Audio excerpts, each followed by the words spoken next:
एक दिन मैं यहाँ वृंदावन में यात्री बन करके तीर्थ करने के लिए आया था और मुझे यहाँ आयुर्वेद की औषधियों की बहुत ज़रूरत पड़ी, लेकिन खोजने पर भी वो चीज़ें नहीं मिली। कोविड का कठिन समय चल रहा था। ऐसे में एहसास कर पाया कि आयुर्वेद की पहुँच देश और दुनिया में कितनी है। बस उस दिन मन में एक भाव जगा कि हम भी कुछ इसमें अपना योगदान दें आयुर्वेद को ऊपर उठाने में। तो फिर मैंने इस पे काम करना शुरू किया और भगवान ने इसमें बरकत कर दी। और एक दिन ऐसा आ ही गया जिस दिन मैं वृंदावन धाम में खड़ा हूँ, हमारे अपने स्टोर आनंदम आयुर्वेद, जो कि कुछ ही दिन हुए हैं इसको अभी शुरू हुए, और मैं कह सकता हूँ कि इसमें अभी तो नहीं लेकिन बहुत जल्द आयुर्वेद से जुड़ी हर छोटी बड़ी चीज़ वो मिल जाया करेगी। अभी भी बहुत सारी चीज़ें तो हैं, लेकिन आयुर्वेद बहुत विस्तृत है। तो इस विस्तृत पूरी की पूरी रेंज को हम अगर संजो पाए, समेट पाए, तो मैं कह सकता हूँ कि ये कहना बड़ा ही गर्व का विषय होगा कि आयुर्वेद वृंदावन में उपलब्ध है। और आयुर्वेद वृंदावन के सब भक्तों के लिए, इन सब के लिए अब उपलब्ध है। यहाँ चिकित्सक भी उपलब्ध रहेंगे, यहाँ आयुर्वेद की औषधियाँ भी होंगी। और ये मेरा एक पायलट प्रोजेक्ट है। पायलट प्रोजेक्ट में मैं कुछ महीने इसमें कुछ सीखूंगा, कुछ करूंगा, कुछ देखूंगा, उसके बाद इसको बाकी जगह पे इम्प्लीमेंट करूंगा। और अगले बार कोई ऐसी कठिन परिस्थिति भगवान करे आए ना, और अगर कभी कोई आए तो हम तैयार रहें उसके लिए, आयुर्वेद तैयार रहे। हमें ये ना कहना पड़े कि ढूंढ लो, दवाई मिल जाए तो ठीक, नहीं मिल जाए तो अंग्रेजी खा लो। जो आयुर्वेद प्रेमी हैं वो कहते हैं कि नहीं, हम अंग्रेजी नहीं आयुर्वेदिक ही खाएंगे, और हम भी यही सोचते हैं, हम भी यही चाहते हैं। तो आयुर्वेद को आगे आना पड़ेगा। खैर, आइए भीतर चलते हैं। तो आओ चलते हैं भीतर, कैसा बना है, क्या क्या सुविधाएं उपलब्ध हैं और सब कुछ। नमस्कारम।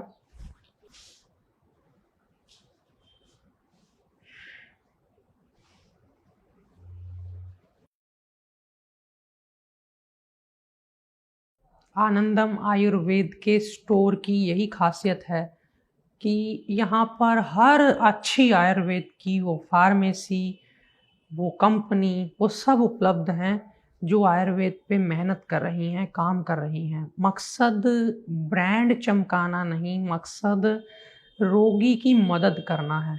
जब एक जगह पे वो जाए तो उसे आयुर्वेद से जुड़ी अपने स्वास्थ्य के लिए हर वो चीज़ मिल जाए जो उसे स्वस्थ होने में, बीमारी से बाहर आने में या कठिन समय में उसकी मदद कर सके।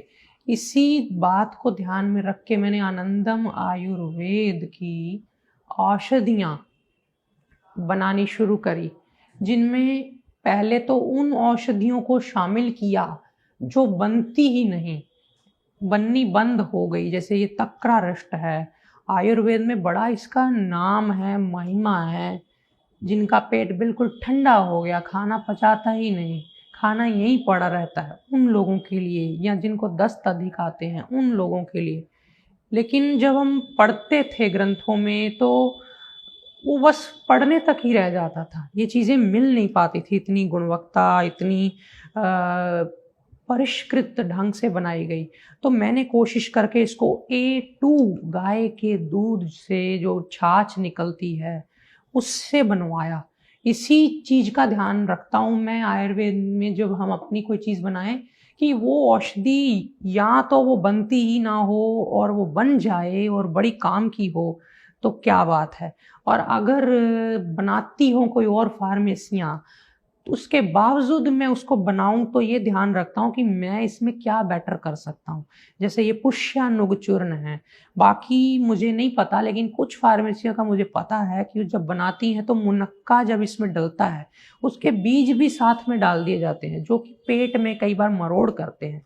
हालांकि ये पुष्यानुग चूर्ण महिलाओं के लिए लिकोरिया, सफ़ेद पानी और गर्मी, पित्त, ब्लीडिंग ज़्यादा आना, उसमें बड़ा फ़ायदेमंद है, सुबह शाम एक एक चम्मच दिया जाए तो। लेकिन वो लेती हैं तो पेट दर्द करने लग जाता है, वो आके शिकायत करती हैं डॉक्टर से। डॉक्टर कहता है क्या दिक्कत है, क्यों हो रहा है ये? फिर वो ज़्यादा डीप में जा नहीं पाता क्योंकि पेशेंट्स की बाहर लाइन लगी होती है। तो वो कहता है ठीक है, अगर इससे नहीं होता तो ये ले लो। वहाँ आयुर्वेद का जो एक कलम चलाने वाला वैद्य है, वो भी अपने आप को कन्फ्यूज़्ड सा किसी मोड़ पे कर सकता है। तो ऐसे इन छोटी-छोटी बारीकियों पे काम कर रहा हूँ मैं। ऐसे ही जब आप अंगूर आसव की बात करें तो ये शराब छुड़ाने में बहुत मददगार है। और लोह आसव जो हमने बनाया वो और भी बढ़िया है, बाकी फार्मेसियों से गाढ़ा है। आने वाले समय में मैं इसको और ज़्यादा बढ़िया करने वाला हूँ, क्योंकि इसमें जितनी मुझे चीज़ें आज दिख रही हैं कि ये भी आगे आने वाले समय में दूर की जा सकती हैं कमियाँ, तो मैं उन पे भी काम कर रहा हूँ। आवटु संतुलन अर्क, थायराइड रोगी को थायराइड से बाहर निकालने के लिए।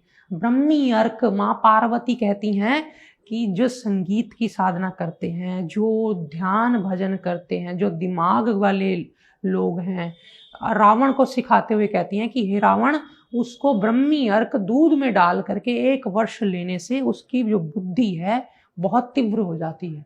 इसी तरह पुनर्नवा अर्क किडनी के लिए, गोखरू अर्क, और बच्चे जो गिलोय नहीं खा पाते उनके लिए गिलोय शरबत। मेरा पहला फोकस ही बच्चे और बुजुर्ग रहे अभी भी, कि जिनको दवाई आयुर्वेद की अगर लेने जाओ उनके लिए मिलती ही नहीं, गोली वो खा नहीं सकते, जो ज़्यादा कड़वी या चीज़ें हों तो वो ले नहीं पाते। अर्क में पूरे के पूरे गुण होने के बावजूद वो चीज़ बड़ी हल्की होती है। उदाहरण के तौर पे हमारे ग्रंथों में रस तंत्र सार में एक फार्मूला आता है, बाल बंधु अर्क, इसको सुधारक भी बोलते हैं।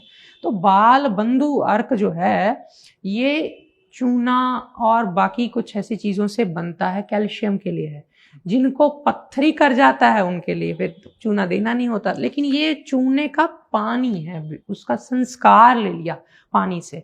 तो ये भी एक तरह से बच्चों का दूध निकालना और खा के पचा ना पाना, बड़ों को भी दे देते हैं जिनकी बच्चों जैसी पाचन शक्ति हो गई। तो बस वही फोकस में है अभी फ़िलहाल कि हम उन चीज़ों पे काम करें जो पहले से नहीं अवेलेबल है मार्केट में, और आयुर्वेद की रेंज को वाइड करें। और जो पहले से बना रही हैं अच्छी-अच्छी फार्मेसियाँ चीज़ों को, थोड़ा-सा अपनी ब्रांड के साथ उन औषधियों को भी साथ ले लिया जाए, तो सामने जो रोगी है उसकी ज़्यादा मदद हो सकेगी। ये है मेरा मकसद। आप लोगों को भी एक बार आना चाहिए वृंदावन में, और आ कर के एक बार तो ज़रूर देखना चाहिए कि कैसा है आनंदम का आउटलेट। और कुछ लोगों के मन में ख़्याल आएगा कि जल्दी से हम भी खोल लें ऐसा अपने शहर में। थोड़ा-सा धीरज रखिएगा, मुझे इस पे कुछ ट्रायल करना है, इस पे कुछ काम करना है। यहाँ पे जो वैद्य अपॉइंट करूँगा उनको खुद अपने पास बिठा के कुछ देर सिखाना है, उसके बाद मैं नेक्स्ट स्टेप उठाना चाहता हूँ। तो आपको आज का व्लॉग, आज का ये वीडियो कैसा लगा? आप मेरी इस सोच में कितना सहमत हैं? क्या आपकी राय है? आपका कुछ अनुभव, आपकी कुछ राय कमेंट में ज़रूर रखिएगा, कोई विचार मैं ज़रूर पढ़ूँगा उन्हें। और जल्दी ही मिलते हैं आपको किसी कार्यक्रम में, किसी इवेंट में, या फिर ऑनलाइन। इस तरह से ही घर बैठे आप मुझे देखते ही रहेंगे। तब तक के लिए आप सभी को बहुत ढेर सारा प्रेम। नमस्कारम।